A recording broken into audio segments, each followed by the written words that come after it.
My whole life was about karate. One of the students I was teaching in a little small crash came up to me and shows me a picture. It was like a stick figure, but it was me and it was the child. Oh. And then it was like, I said, what is this? He's like, sensei, the teacher says, what you want to do when you grow up? He says, I want to be like my sensei. And the free trial, we've developed it crazy. Like now the kids come in, they get a 30-minute session, they break a board, they get a video. The process is so crazy because now this kid feels like they're a champion, and we even bring kids in and they all start clapping for them, and it's such a big thing now for us. It's like a whole experience. Most people don't take action and they don't ask. If you don't ask, the answer is no. Like I took off police and I didn't even pay as yet. Like I got the keys to the place. I started renovating the next day. Because for me, massive action is a big thing for me. What does empty your cup mean to you? Man, emptying your cup is just like leaving everything on the table. I feel like when I die, I want to be left here on empty. I want to know when I've done, when I left this earth, I've done everything that I was set out to do. So I'm not holding anything back with me. Welcome, bro. Thank you, brother. No, thanks for having me. Good to have you on the podcast. But let me set the scene as we get started. Okay. Imagine this. You're a chubby kid. You've been bullied. Your mom sent you to karate. And over time, you've built a karate business that's well worth over R1 million. Yeah. When you started karate at that time, did you ever think that this is where it would lead? Nah, I didn't think so. I actually didn't want to do karate. I left after the first few lessons. What? Well, I wasn't interested to anything organized. I wanted to do my own thing.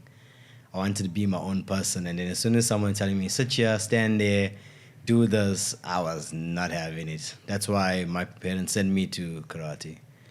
Set the scene. What was going on at that time where your mom was like, all right, Sudhir, karate is the thing that I'm going to put you in? My mom initially put me into karate to lose weight. Yeah, to lose weight. Because I was a chubby kid and she's like, okay, probably can't do soccer at the moment because you can't keep up with the other kids, but let's go to karate. And you also have anger problems, so maybe it's going to be best of both worlds. Lose some weight, sort your anger out. So that's why. Sure. And then years later, I mean, your journey goes all the way up to world champions. When did you eventually be like, you know what, I'm actually going to stick this through. I'm going to do this. Well, eventually I decided that I'm already here now. My mom is not giving me an out. It's like, you can't leave karate. And then I think because I have this competitiveness, right? So when I started winning, and I didn't like when people were winning and I want to win. So I decided that, I'm gonna start winning. So that's why I carried on karate. And eventually that's when I decided, okay, now I want to be a sensei.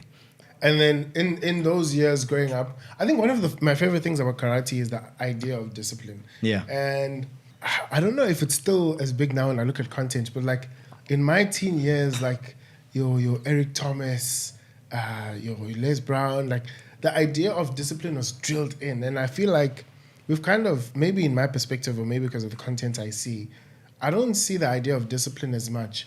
Therefore, people don't understand that you have to persevere when you're either following or doing something. And I think karate comes a lot with that sense of discipline. And it sounded like your mom wanted to get you in a disciplined environment. Yeah. Did that work for you? And how did you see it play out as you were growing in the journey of karate? Yeah, it did play out because initially, as I said, I didn't like the authority of following someone or whatever. But then staying through the process, because obviously karate, you're going to have to go through the process of different belts. I think that type of people don't have the discipline to do that in normal life. Like to wait 10 years to achieve something, it takes like minimum of 10 to 12 years to get your first black belt. Now the discipline of following through, that is really hard because initially, if we look at a class of a group of kids, we'll have about 20 kids that start at the same time at white belt. The amount of kids that make it to the black belt is one, even maybe, that's the percentage. Is that the ratio? That's the ratio because not a lot of people are disciplined enough to stay through the journey, to stay through when it gets boring, when it becomes repetitive, because karate is a lot of repeating the same thing. And that's the same thing in life. You're going to have to repeat the same thing. That's why discipline comes in, because motivation makes you happy. Motivation is about emotion. I'm motivated to drink a cup of coffee, but I'm also motivated to drink a cup of hot chocolate. Which is good for me, I really don't know. You know what I mean? But the discipline says that maybe if I'm on a diet, maybe I shouldn't have the hot chocolate because it's going to spike my calories up. Maybe I should stick with a black coffee. So the discipline says stick with the black coffee over a period of time. You get into a calorie deficit, you're going to lose weight. And I think with karate, it shows us that you need to come for these classes. You're going to have to listen to the sensei. You're going to have to follow authority. And that type of discipline is something that I'm forever grateful to karate, because I went on a fitness journey and I lost all this weight, and then I got featured on TV and I was in Men's Health. And it was all because of karate, because I had to have the discipline to go follow the diet. And then when my coach told me, you're not eating all of these things and you're going to eat this, I had to have almost the humbleness to be like, okay, I'm submitting to your plan and I'm not going to have my own idea, because I had to do that for karate. I had to trust this guy or this instructor that I don't even know, but I have to trust that he's going to be the person that's going to make me this person that I want to be. So I think with karate, it teaches so many life lessons, but the discipline aspect is I can't recommend anything else besides karate. And then, I mean, there's other sports that teach you that. 100%. So for you, now, as you're growing, when did karate start to feel like, okay, this is something I could either do in the long run, or this is something I'm really enjoying, I really think I can grow in this field? So it has to go back to primary school, right? Sure. So it was grade 7. And I mean, my whole life was about karate. And then it was an English presentation, and the teacher was like, okay, you need to do something. What you going to be when you grow up? And I'm like, a karate instructor. So I go up there and I whoop, and I don't have thumb cards or nothing, because everyone is just talking about something they read about. And I'm actually doing this every single day. So I go up and I'm like actually serious about it. I'm like, okay, when I grow up, I want to be a karate instructor. And everyone in the class started laughing. Are you serious? And in that moment, I said, nah, I'm going to be a karate instructor. Because you know what, that competitive drive kicks in, and I'm like, I'm definitely going to be a karate instructor. And then I started taking it a lot more serious day after, and I went on the diets, and I got my fitness up, I got my athletic performance up, got a coach, did my thing. And then eventually when I became a professional athlete in karate, I realized I want to teach other kids this. And then I always tell the story about one of the students. I was teaching in a little small creche. This is my first karate dojo. I used to walk to the karate dojo about 10 Ks. And one of the students came up to me and shows me a picture.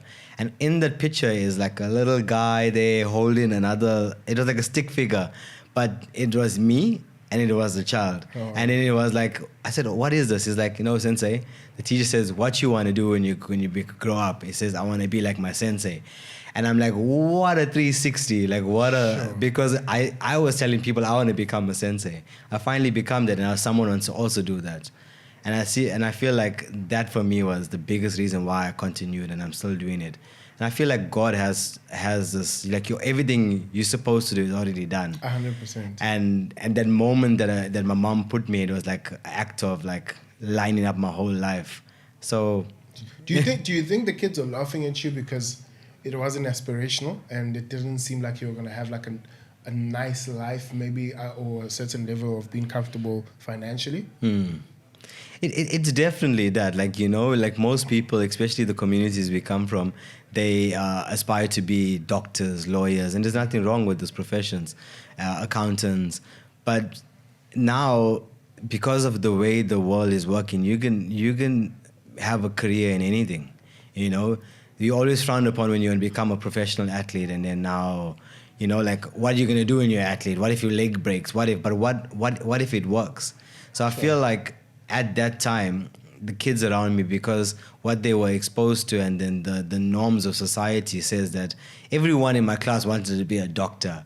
I know one of them that became doctors, And that's the thing, like they wanted to be doctors, they wanted to be lawyers, and they wanted to be all of these professions.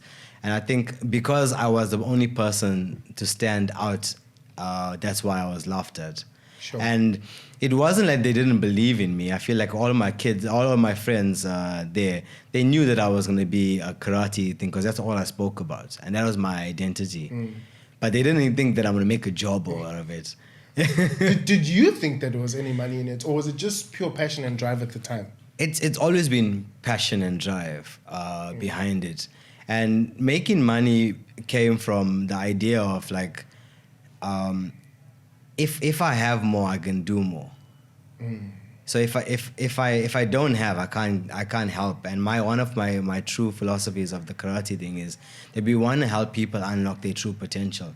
And if I haven't unlocked my true potential in all of these aspects, it could be emotionally, financially, spiritually, and whatever the case may be, now I wouldn't be able to give more. So now I've unlocked that idea, okay, financially, yes, I need to make money through the karate. And I had to, because if I'm not making money, I wouldn't be able to help other people and help other kids unlock their true potential. So for me, that's why the money part came about. And I didn't ever think that I was going to make money with karate. Like and that's the norm in society. And that's why also karate professionals get taken for a ride. Like if I say and now because we're charging premium prices, people look at us like, why are you charging premium? Because most of the times, karate instructors do it as a part-time. They work a full-time job, and now it's a passion project. Now we turned our passion into profits. Sure. So that's a bit of a borderline where we're turning our passion into our profits. But also, are we helping kids? Are we still changing the world through what we do? Yes.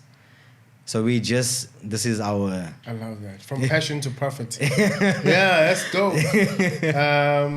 So I just want to take a moment to give a shout out to the sponsor. This episode is brought to you by Creative Replay. That's my team. So here's the truth. Your podcast should be doing more than just existing. It should be building authority, generating leads, and positioning you as the obvious authority in your space. And that's exactly what we build for our clients.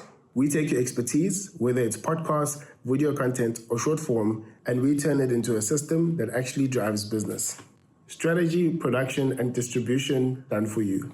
So if you want to stop guessing and start building, fill out our application in the show notes. It takes about 3 minutes, and we will honestly tell you if we can help you. So click the link below, and let's get back to the episode. You know, I had a thing. There's guys, they do a content to cash challenge. Some do a purpose to profit, and this is now from passion to profit, which I think is actually quite dope. And you know what? Growing up, I was always say, find a thing you love and you never work a day in your life. I get where the saying comes from, but it's not true. When you find out what you love, you're actually going to work maybe even harder because you love what you do. And I think for me, the second part is also understanding that even though we're having this podcast, and I think that's what's beautiful about your journey, is that you're able to take what you're passionate about and make it something that's impactful, but also gives you the opportunity to grow financially and also employ people. So the growing is not just for you. And I think that's quite cool. But I also understand that not everybody is going to have that opportunity necessarily. Yes. And I always used to struggle when people used to say, find something that brings you income so that you can do the thing that you're passionate about. Yes. And I think that speaks to the point of you saying that most karate instructors have a full-time job, and after work they'll be a sensei. Well, they're always a sensei, but that's where they'll fulfill the role of being a sensei. And I think that's what I like about your journey, and that's one of the things I want to extract, that for somebody who says, okay, I'm passionate about this thing and I want to make an income with it, what are some of the opportunities that I'm maybe overlooking and some of the things that I could be doing? So while we're at that, I want to speak about the wins, because surely you need to have small wins that give you the big wins. Yes. And I think that's also something we've kind of moved away from in society, that because we live so online, we think that I'm just going to grow up and have a dojo that's as big as yours. But you started teaching at creches. You walked 10 kilometers To teach. with no car. And there's a story to the glory. That's a saying that we always say. 100%. What did that feeling feel like when you had the opportunity to go to World Champs?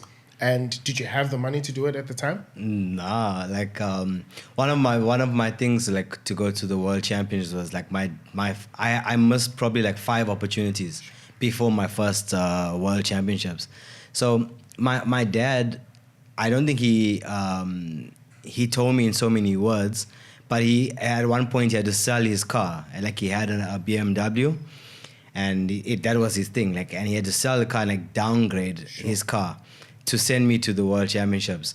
And they didn't tell it to me, but I kind of saw it happening. Sure. So and then obviously sponsors and stuff like that. So I didn't have the money to go, but when I got there, this was my first World Champs. I never stepped on a world stage before, and I came out second in the world at that time. Sure. And I was like, yo, man, like I have to, like there's a lot riding on me. And I have never been on an 8-hour flight in my whole life.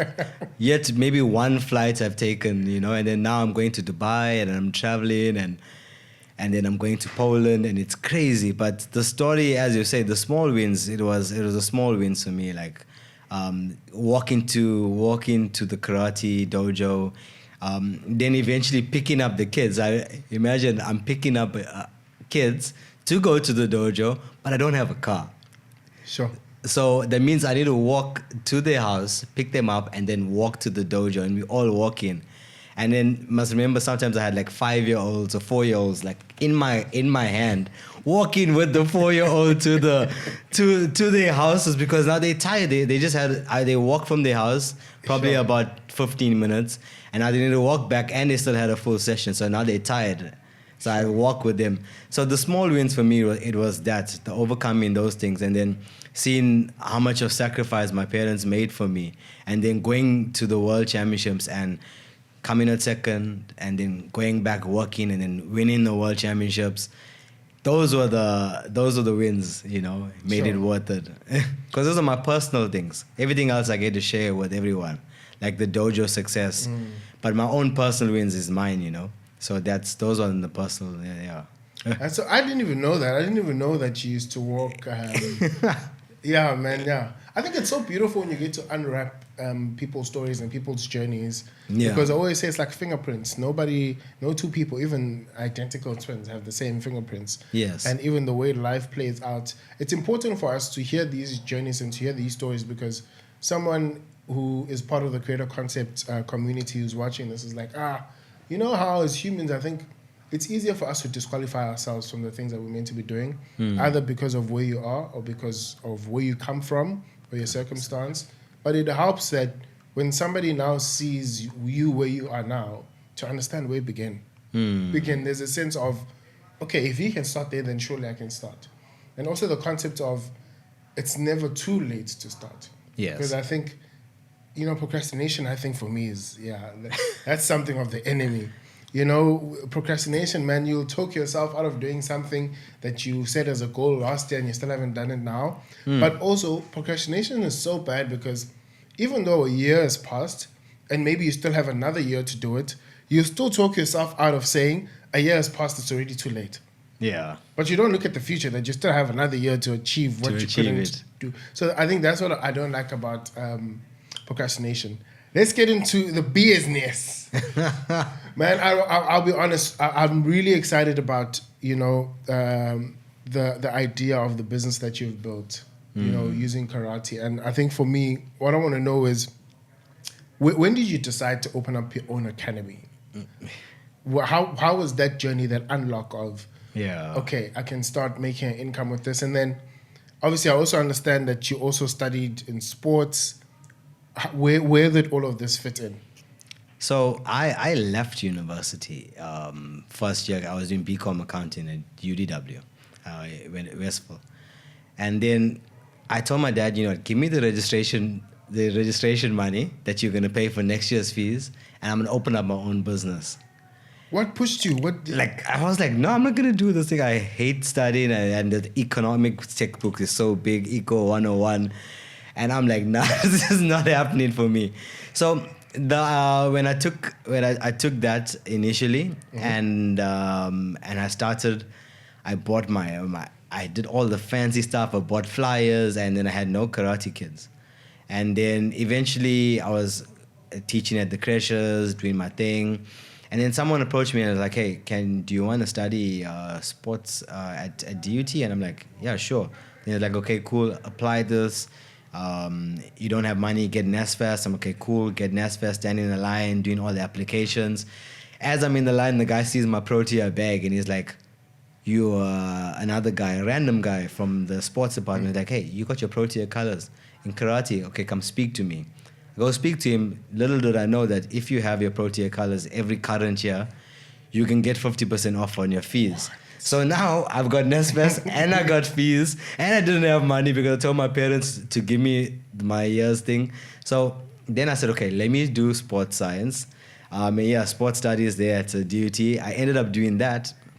And while doing that, I was doing my karate business. Life carried on. COVID happened and I transitioned from the karate into this fitness freak maniac guy.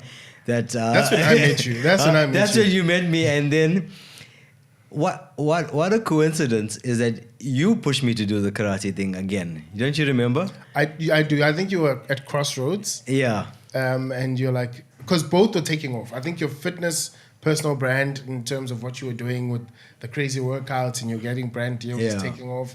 And you're at a crossroad between... Maybe walk us through that rather than me telling the story. Yeah, so, I mean... What no one knows that I had a failed fitness business. Not failed, but I had made bad choices with partnerships and I lost quite a bit of money in that.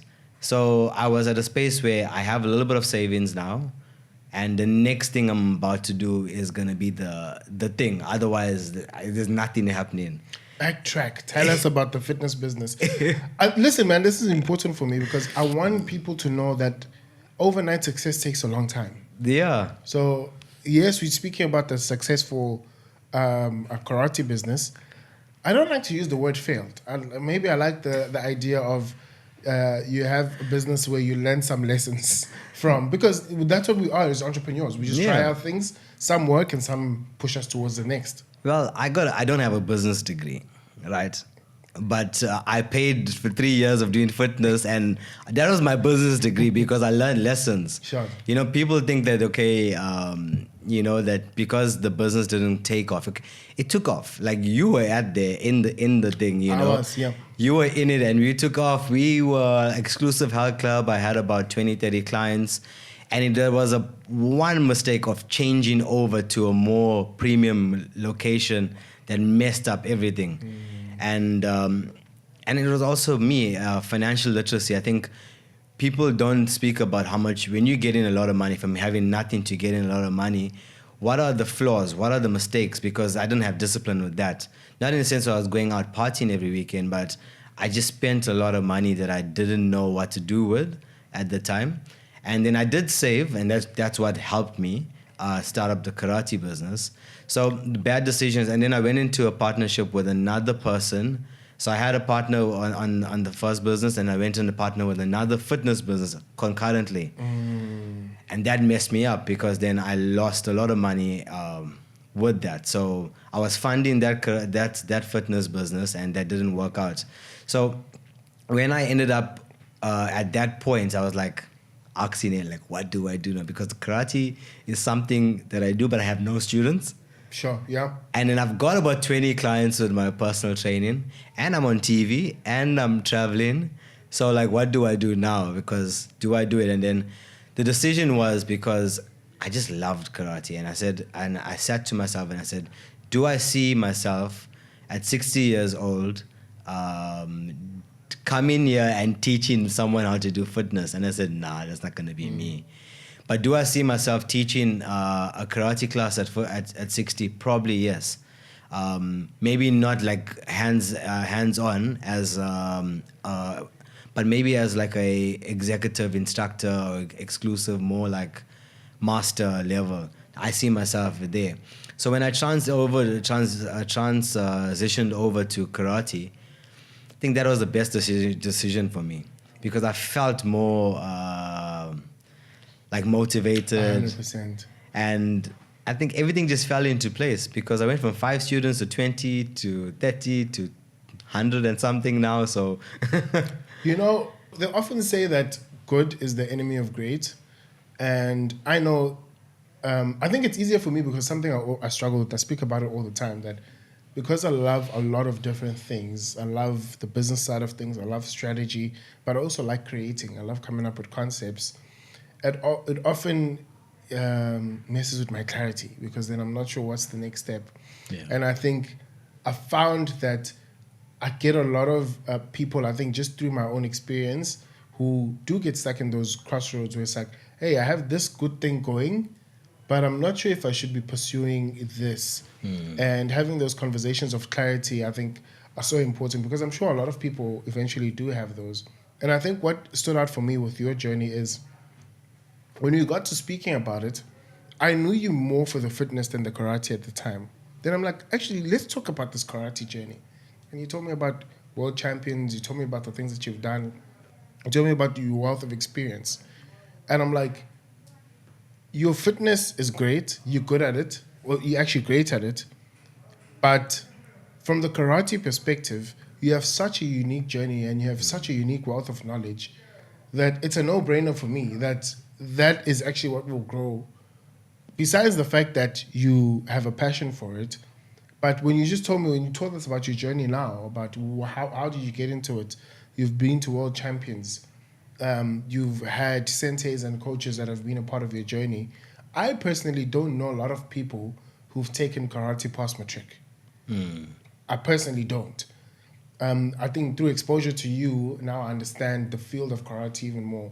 But I'm like, just by that alone, I knew that you would say. And plus, when you're talking about karate, you had this passion, bro. It was like, also because you weren't doing it necessarily, it wasn't the focus. It's like you were hungry to continue to do it. And I think for me, that's what stood out. I'm like, bro, you know what? It's a no-brainer.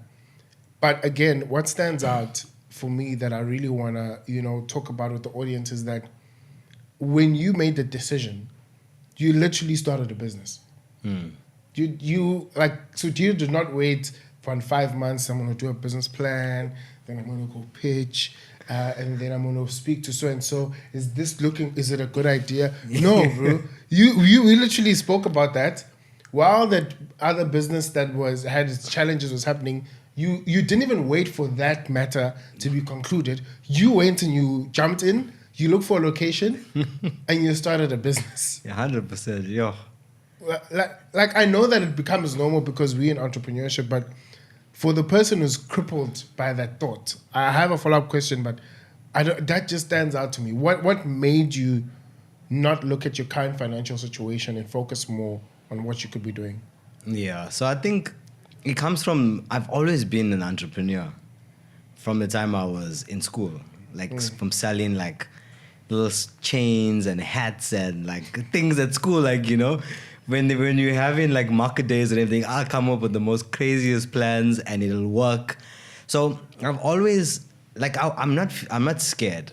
I wasn't scared if I'm gonna open this business and it's gonna close down or whatever the case may be. I'm very much, I'd say I believe in myself a lot. In the beginning, I know it'll work. And because before the fitness business, I had 180 kids doing karate. So I knew that this karate thing was going to take off. But it was when you're in the space, because if I didn't decide to start the fitness business in the beginning, I think it comes from starting a business initially. You end up meeting so much of people, you end up starting so much of relationships, and you end up just taking action. Most people don't take action and they don't ask. If you don't ask, the answer is no. I took off police and I didn't even pay as yet. I got the keys to the place. I started renovating the next day because for me, massive action is a big thing for me. I parked my car in the middle of Abshlanga and I walked up and down looking for a place. Where the square is. Yeah. And I walked into every business, knock, knock, knock on the door. Do you have a space? No. Do you have a space? Knock. Do you have a space? No. Then when I did find a space, they were like, okay, we need 3 months bank statement. I said, nah, this is not the place for me. I don't want to work with these people because they're wasting my time.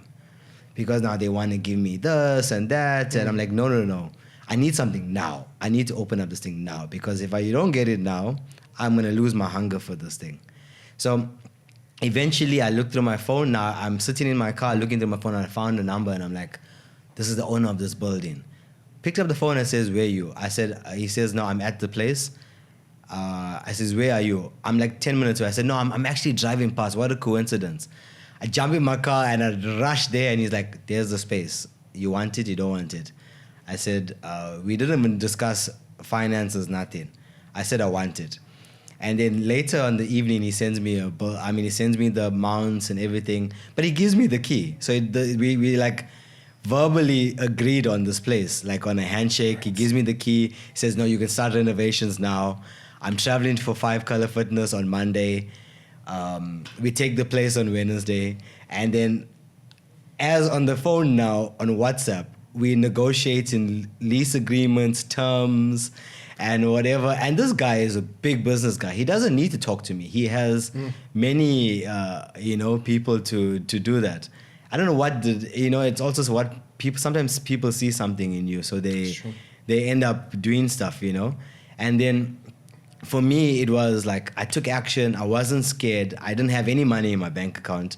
Took money out from my savings, and I just trusted in my idea. I trusted, and I think the grace other people saw in me, because if I remember speaking to you, to Joshua, and a few other of my friends, there's so much of belief that they had in this vision that I had. So I felt like that it was it. You're gonna feel, and most people they wait for the plan.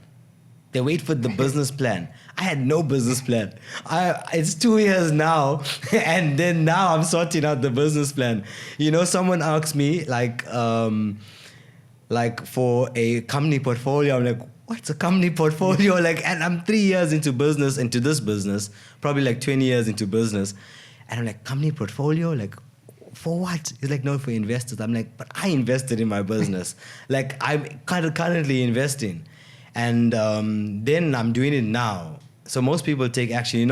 I think it's Richard Branson. No, one of the entrepreneurs says that say yes and figure it out later. Steve Jobs. Yeah.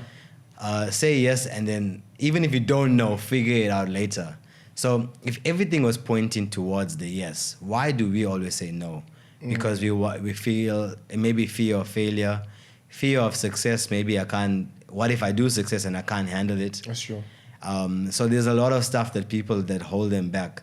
But for me, it was just taking action, having confidence in my ability to fail, because I will fail, and I'm not saying that I will fail in some things, but my ability to even if I'm failing, pick myself up, because that's what karate has always taught me. Because with the wins in karate, I've won major tournaments, I've lost major tournaments, I've been embarrassed at tournaments, I've been praised at tournaments, like a guest of honor. Like I went to India and they put garlands on my neck, and I was like, oh, I'm like a superhero signing autographs and everything, and like I've been like there. But then I've also been at the lowest of lowest, where I've lost first round and I was expecting to win this tournament. Like I'm favorite to going and I lost first round. Sure. And like I've been at the lowest time where I felt embarrassed.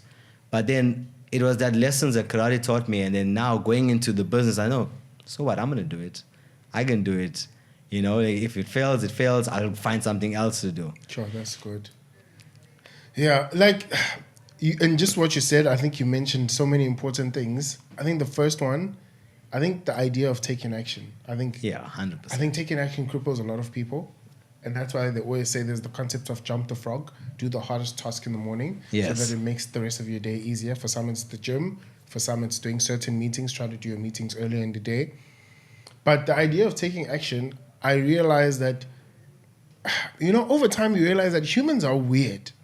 We wired in such a weird way that we live mostly in our heads than we do doing the thing that needs to be done.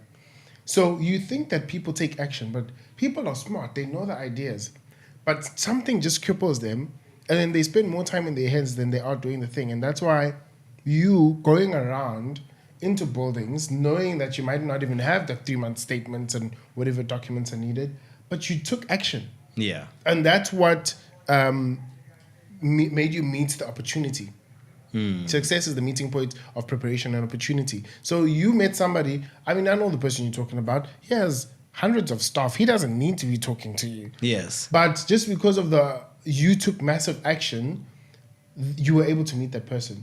But also I always find this in the second thing. People that are successful, I think I always grew up thinking that people that are successful are looking for young, successful people. But I've come to realize that they're not necessarily looking for the success. They're looking for the attributes that you need in order to be successful. Yes. But I grew up with the opposite. But now I understand that whenever I meet young people that take massive action, they're proactive, and you can tell that this person has the attributes to be successful. They immediately stand out in any crowd. 100%. And it's weird. You can just see it. You can sense it. The fact that he took the risk to give you the keys before lease agreement wasn't because of anything else, but the fact that you were bold enough to actually give him a call. You ran there. You had the conversation that I want the space. Yes, yes. I think he also knew that, you know what, I'm taking a chance here. This guy might not be able to pay the rent. 100%. I mean, you're in a prime location in Durban, you're in Klanga. Yeah. Like, you need to come up with double deposits. You need to do renovations. Well, I don't think he's going to do it to anyone. I know. I 100% know that. I 100% know Yeah. that. But that's what I'm just saying, that for your journey, you took such massive action that it puts you into that room. And that's what I think I want to encourage people with. And that's why I call this the creator concept, that we're born to create. So take the action. It doesn't mean that it's going to be successful at that time. But when you do the action over and over again, it becomes second nature. And that's why it was easier for you to an extent to just rock up there and be like... And I didn't know him, no? By the way. It's not like I knew him before this conversation. It was the first time that I met this guy, you know? Sure. And we're now getting exposed to how big his business is. Yeah. But even I didn't know, because you introduced me to, hey, this is what's happening. And the third thing you mentioned was the people that you hang around with. It is. I know that it sounds cliche when they say, show me your friends and I'll show you your future. It is so true, because some people, you'll tell them your vision, and because of how small they are, they will kill it immediately. And some people, you'll tell them your vision. Because of how big they're dreaming, they'll say, bro, push for it. I remember the day when you were telling us, listen, bro, there's a space, this is the price, this is what's happening. We were like, all right, how can we figure this out? How can we make it happen? I think between myself, Joshua, even Zed, I think all of us are like, okay, how can we make this happen? Yeah. We didn't say like, oh, are you sure? You want to take a building in Mhlanga, bro? How are you going to pay rent? How are you going to pay your rent? We could have asked you that. But instead of saying how are you going to pay rent, the question was, how can we make sure that you pay rent? 100%. See, now there's a difference. And I think that's something that's so important to think. Rather stay silent when you can tell you're in a room of people that... Sometimes it's not about them hating you. It's just that they're in a place where they don't have the capacity right now to think at that level. So rather keep quiet and eventually find yourself in a room. You might... There's something called borrowed faith. Even if you don't have the guts to do it, if you're in the room with the right people, you can borrow their faith. 100%. Because by simply telling them, they'll be like, oh, what? You want... Yo, bro, do it. You know, in fact, call this person. They'll give you a discount for this. Do this. And because of that borrowed faith, you'll actually use their faith to start until you grow your faith to that level. Yeah. So, you mentioned so much just in telling that story. So, you run a karate business that is, I think, valued way... I know it's valued over $1 million, but I think it's valued way more over $1 million in South Africa. And I think... That's exceptional, bro. That's exceptional. How did you build it, and what were the key decisions that grew it from a small dojo to what it is today? So I always looked at myself as a hustler. Like I'll hustle my thing, do it, pay the bills, and whatever the case may be. So you were when you said like just pay the rent, like I was living to pay the rent and do my thing on the side. That was when we started the business. And I think for me the biggest turning point was when I tore my Achilles tendon, and because I was the talent, I was the owner, the talent, I was doing the business and everything else. So that was a turning point. And I want to tell you something about. So I was listening to this podcast, and the guy says you're gonna have to love the thing that you wish the most not happened, that didn't happen to you. So you have to love the thing that you wish didn't happen to you. So you have to love it the most. And with that, he says that what punishment of God is not are not gifts. So like in that space of that day, I tore my Achilles tendon, but that punishment, I feel it was my biggest gift from God, because that was the thing that turned my whole business around. Because then I realized I needed help, I needed to depend on other people, I needed to trust staff members, and then from there I need to have. When I have the staff members, I have anxiety because I'm sitting in the bed and I don't know what they're up to. So I need to have KPIs. I didn't know what KPIs meant before that, because I never had a job in my life. So I didn't know what these things are. I didn't have to have staff contracts. I didn't have any of these things. So from the small business to the big business where it is now, something bad had to happen to me. And I'm not saying it needs to happen to you, to the people that are listening. But for me, it had to happen in such. And then the development from being the talent to being director and operator of a business was the transition I had to make.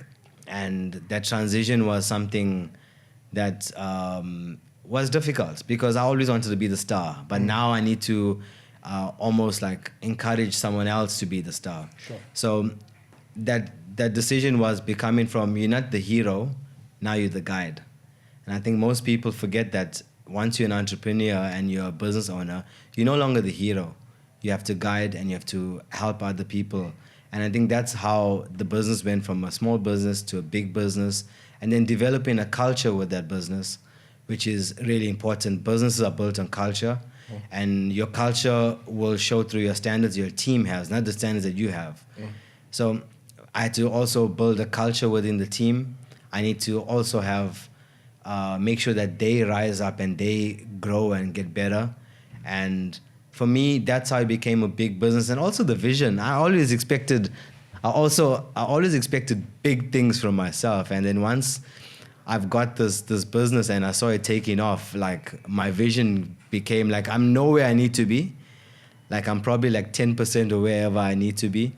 And we watching the Drake scenario happening right in front of you. And I love Drake. And I'm gonna have a story about it, because Drake is the only person that his work ethic is crazy. And if you're watching his new album and everything, but this whole thing between Drake and Kendrick is that Drake, they were in competition. And just like us, we're in competition with other dojos and other stuff. Because we were at 5 students, and there were dojos that had about 50 students at that point. And we only started with 5 students. So my thing was, yes, I'm competing. But between the Drake and the Kendrick, Drake went and started creating. Throughout the competition, he started creating his own path. He did things that most people don't do. And nothing wrong with Kendrick, but I'm just saying, in my idea, most people want to compete. So when I went into the karate business, I never wanted to compete with anyone. Sure. I wanted to create. So I wanted to create my own path, create my own thing. And Lion Mode is, the dojo itself is bold, it's out there, it's in your face. It's not subtle. And that's why, like, for example, when you told me you didn't know anything about my karate, because most karate practitioners are subtle. They could be a world champion sitting in the room and just be like, yeah, I'm a world champion. But then now I'm like, world champion, I'm like, look at me, I'm a world champion, I'm this. Because that's not the norm of karate practitioners. So we created our own stance, and we created our own platform of what we want to showcase into the world. Sure. And I think that's what made our business big now, because people understand it. They understand what they can achieve from karate. Yeah. When they come in here, they're not unsure what they're going to do, whether the child is going to do, whether they kick in and just punch in. They know that if they're going to come here, their child is going to change. If they want character development, they're going to get it. If they want a world champion, they're going to get it. Sure. That's dope. That's dope. I love that so much. And I love the idea that you didn't start this to compete, but you started to create. Yes. Yes, competition is an element of it, but it was more about you creating a path more than anything. When I met you, you had grown your personal brand that is mainly around fitness. Yes. But I want you to speak a little bit about that. But I want to touch into the source of how did you then transition to the idea of, from your personal brand, using content to grow your business, and then how do you develop leads? What's the framework for a person who's watching at home and they're like, okay, I have a business, and you're talking about online and personal brand. How did you grow your personal brand, and how are you using that now to build your business and get leads? Yeah, so as you said, my personal brand was quite okay. I had quite a bit of followers, I think. So from navigating between fitness and karate, they were very much aligned. So I used my my personal brand, but then I also turned it over into the high performance fitness instructor to a high performance karate athlete. But how did you grow your personal brand in the first place? In the first place, take it back to, bro, this is about the person who's watching. And it's like, listen, I have a wealth of experience, but nobody knows me online. How do I get to a place where, you know, people get to know my story? Yes. And I can, you know, share my business, share my consulting, share whatever it is. Yeah.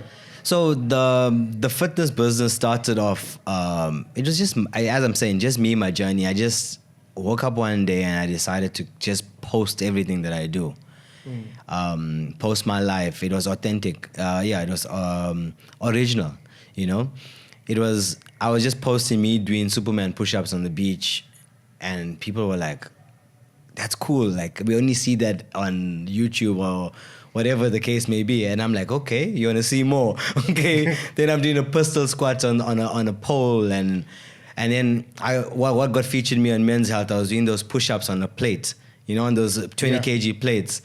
And then I said, okay, let me put a box. I'm doing incline 20 kg plates push-ups. And now people are like, okay, what can you do next? Like, that's what it was about. So, like, my personal brand just became me just posting stuff. Then me posting my my weight loss journey was a big thing. And then just my real life about my motivation, what's getting me there, and all of that. So that grew my following up to where it is now. Because people just like my authentic journey.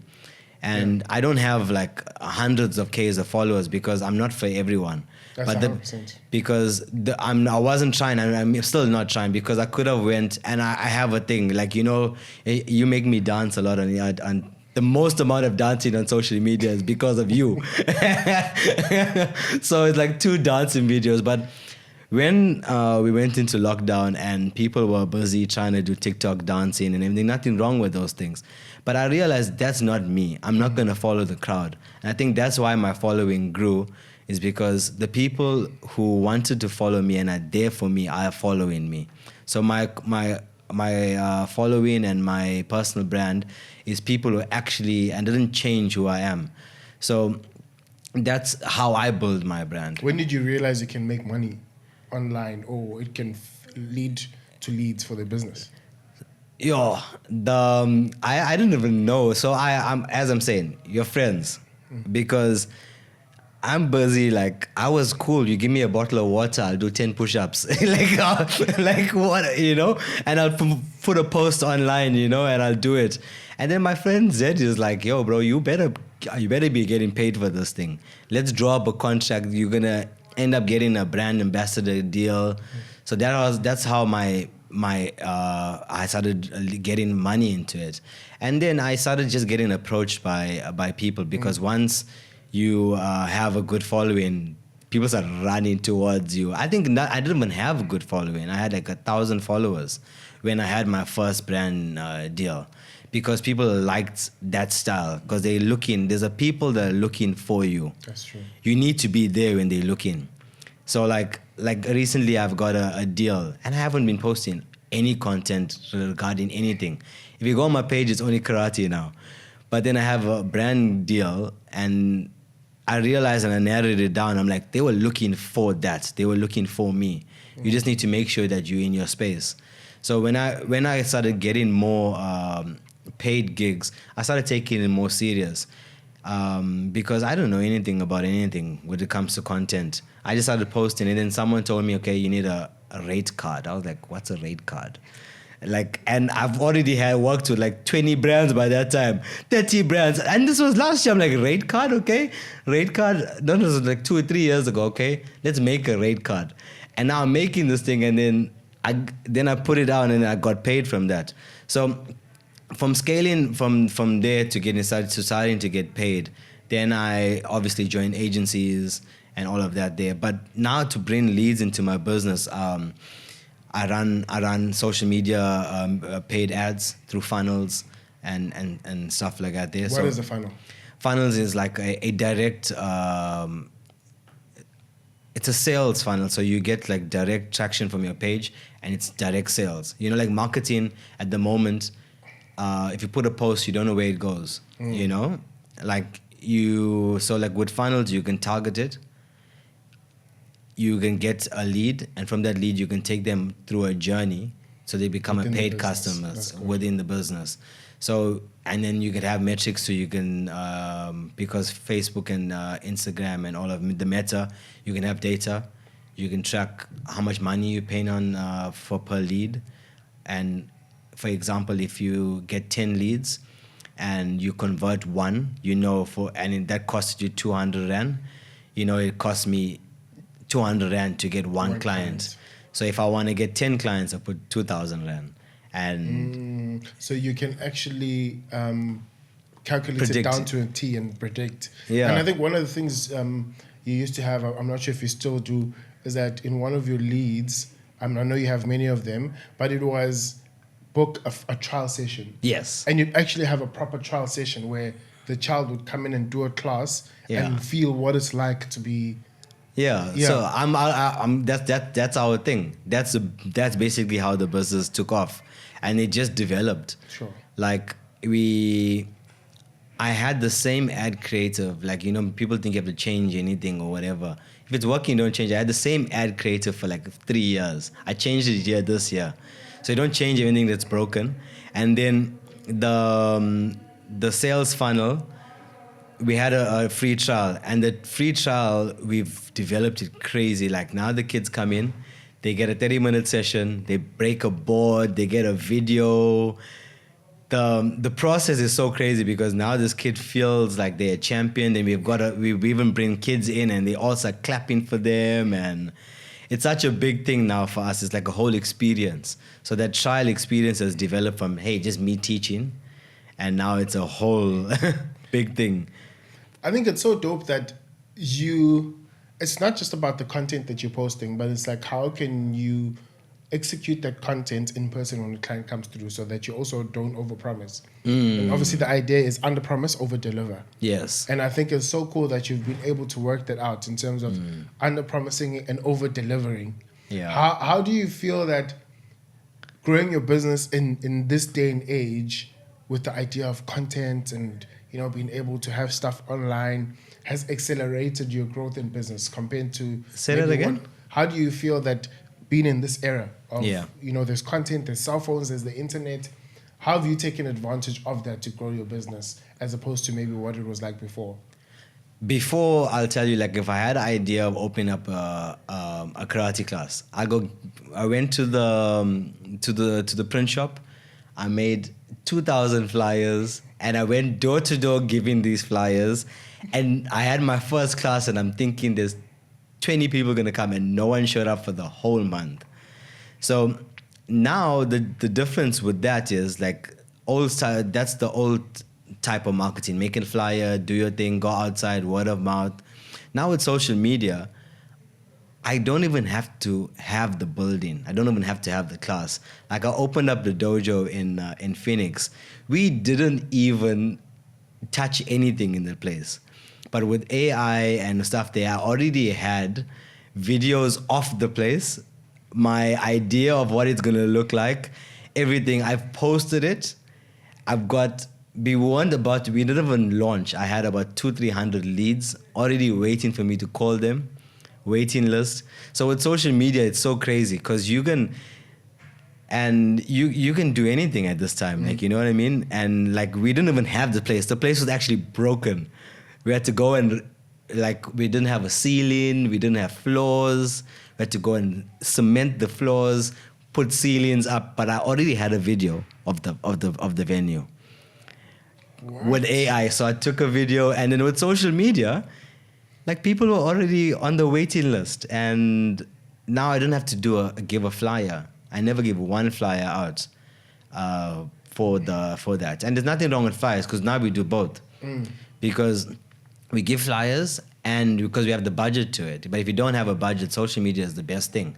You can go out, you can take your phone, say some good stuff. Gary Vee says, say some good stuff, post it, and you're going to get 100 views. You can sell your products, do that for 100 days. And with social media, you don't have to have a budget to do anything. That's true. And it's so much of power because there's so much of attention. I love what you're saying. I think, again, it's about taking action. Yes. And I love same thing that Gary Vee says, that you'd find that if you just take out your phone and you'd be like, hey guys, my name is Mawanda. This is a video of me taking a bold step. I'm starting a water company. Shout out to Lion Mode. And we're doing branded water. If you know somebody who might appreciate the service, I'd appreciate it if you just forward this video and you let them. Just something as vulnerable and as simple as that will actually get you leads. But I think sometimes we watch so many videos and sometimes even these podcasts that it ends up doing even sometimes the opposite of what we wanted to do. For me, I want this for people to take this, listen, and just go take action. Even if it's just recording that video. Yes. Even if it's whatever, just take massive action. And what you're saying is, if you just do that for 100 days with no budget, surely you'll get one or two people who are like, surely, bro. Come on, man. If you make cookies and you're like, guys, I make cookies, they come in packs of 12, 24, and 60. This is how much they cost. If you know somebody, I'm pretty sure if you do this for at least a month, I don't know, maybe, I'm sure you'll at least get one order, bro. I'm 100. I can put my head on it because you know what? During lockdown, and I think we became friends just before lockdown. And then Zed and I were like, okay, let's start a podcast. And like, I'm like, how? We can't go out of our rooms. No, we'll do it online. And then it's like, okay, message everyone that you know. And I'm like, okay, let's message. The second person, I mean, I think you are the second person or the third person on my list.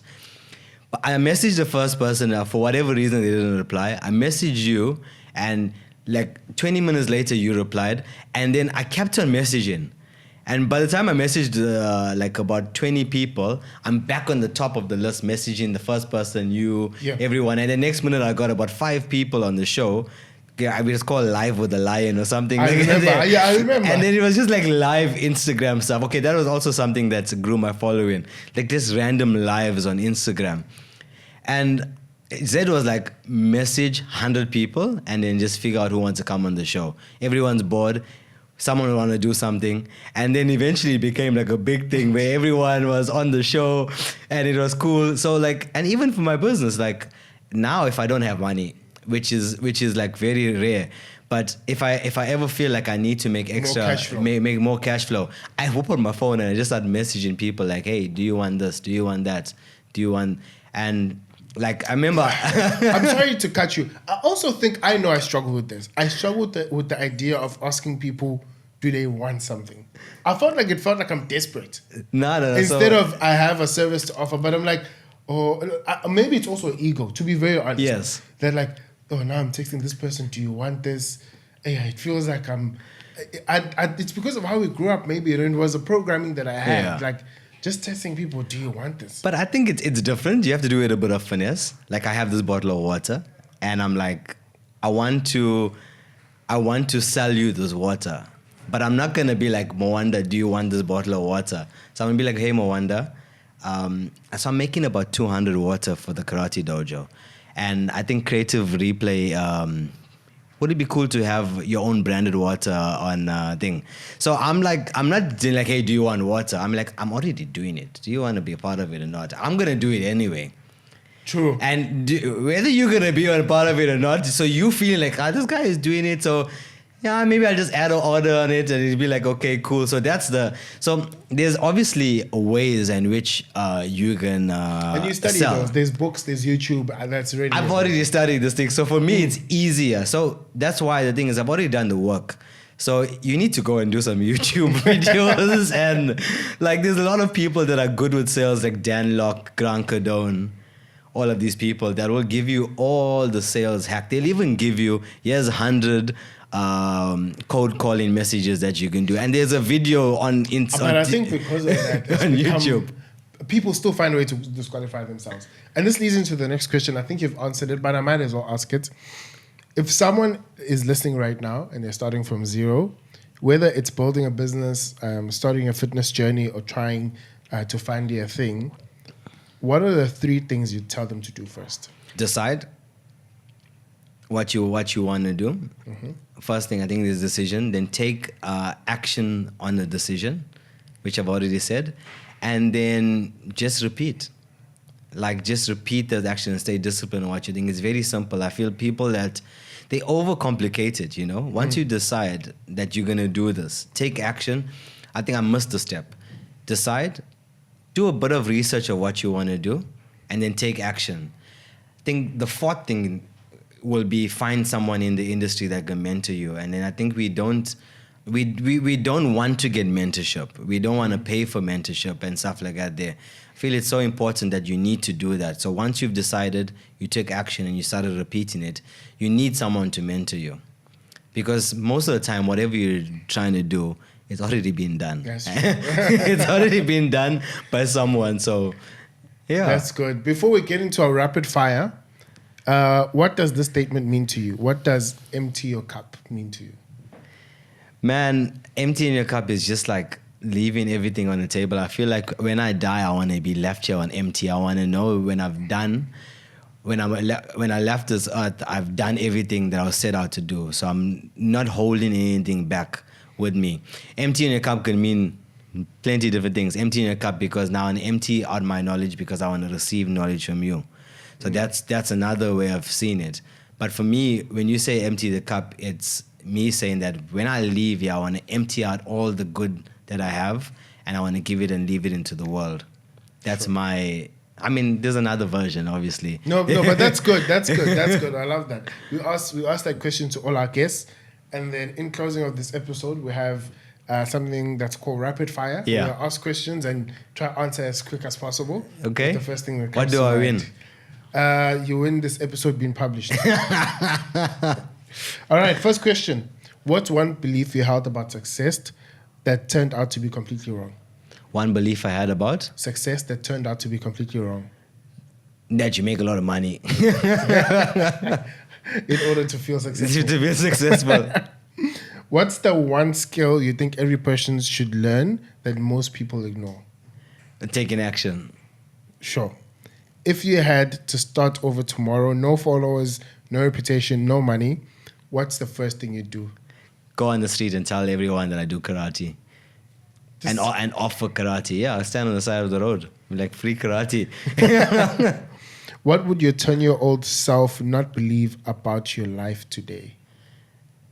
Oh, that the lot, like that, who I am now and what I do. I think they What wouldn't- about it? Like, my 10-year-old self wouldn't believe that, hey, I have a big business like this, that I get to help change people's lives. I thought I was going to be a doctor at 10 years old. Sure. So complete the sentence. Everyone is designed to create because Because they were brought into this world to create by the Creator. That's good. That sounds like something I would say. So, Jared, thank you for thank you. joining us.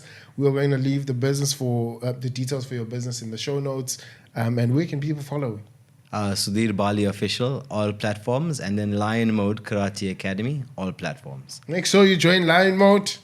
Shout out Let's to get Lion it. Mode, sponsoring you know what's that? You see, guess You know, it, come on now. You know, come on, bro. Don't play.